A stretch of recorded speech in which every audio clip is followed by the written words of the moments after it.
Hello beautiful people, কেমন আছো সবাই? আশা করি ভালো আছো। সকাল থেকে বৃষ্টি পড়া শুরু হয়েছে, তারপর বারান্দায় চলে আসলাম। আকাশ অনেক বেশি মেঘে ভরা। তো আর কি কথা বলতে বলতে কিন্তু দেখো বৃষ্টিও পড়া শুরু হয়ে গিয়েছে। এখানে আমার বাচ্চাদেরকে নিয়ে একটু জানালার সামনে এসে এই তো ওদেরকে বৃষ্টি দেখাচ্ছিলাম। কত সুন্দর নিঝুমে বৃষ্টি পড়ছে। এখানে বোনদের খেলাধুলা চলছিল, তাও আবার টিভি দেখে। তো যেহেতু জায়মা আর রায়সা সবসময় ঘরে থাকে, জারাকে সবসময় পায় না, ও স্কুলে চলে যায়, কোচিংয়ে চলে যায়। তো আজকে যেহেতু তিনজন একসাথে হয়েছে, খুবই খেলাধুলা করলো, খুবই মজা করলো। তো বাচ্চারা যখন সবাই একসাথে থাকে তখন কিন্তু খুব ভালো লাগে, ঘর ভরা ভরা লাগে।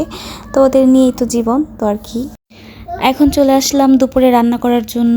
এখানে পেঁয়াজের ঝালটাকে খুব ভালো করে একটু ভেজে নিয়ে দিয়ে দিলাম এর ভিতরে পটল আর আলু দিয়ে একটু ভাজি মতো করে নিব। যেহেতু দুপুরের খাবার, শুধু দুপুরেই খাবো, আর রাতেরটা আবার আলাদা করে রান্না করা হবে বাসায়।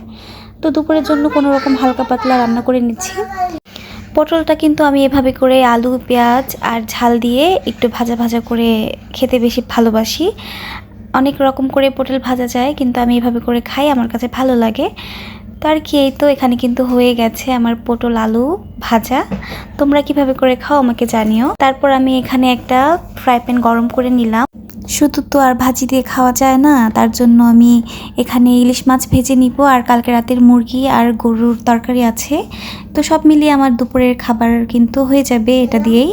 তো এখানে আমার ফ্রাই প্যান গরম করা হয়ে গেছে, তেলটা তো গরম হয়ে গেছে। এখন আমি দিয়ে দিচ্ছি আগে থেকে যে কেটে লবণ হলুদ মরিচ দিয়ে মাছটা রেখে দিয়েছিলাম, সেই মাছটাই এখন তেলে এক এক করে ছেড়ে দিব। তো তোমাদের কার কার কাছে এরকম ইলিশ মাছ ভালো লাগে আমাকে কিন্তু কমেন্ট করে জানাতে পারো।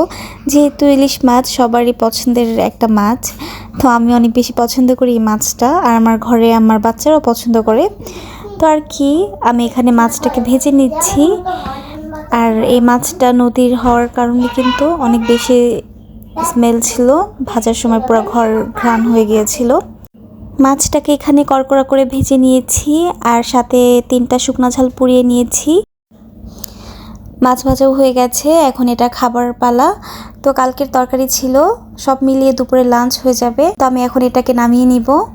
সবার প্রথমে আমি এখানে নিয়ে নিয়েছি ভাত আর পটল ভাজা আর মাছ, সাথে একটা লেবু নিয়ে নিয়েছি। লেবু ছাড়া তো চলেই না। তো আর কি, তোমাদের কাছে কেমন লাগলো আমার আজকের এই একটা মিনি ব্লগ? যদি ভালো লেগে থাকে তো পাশেই থেকো। আল্লাহ হাফেজ।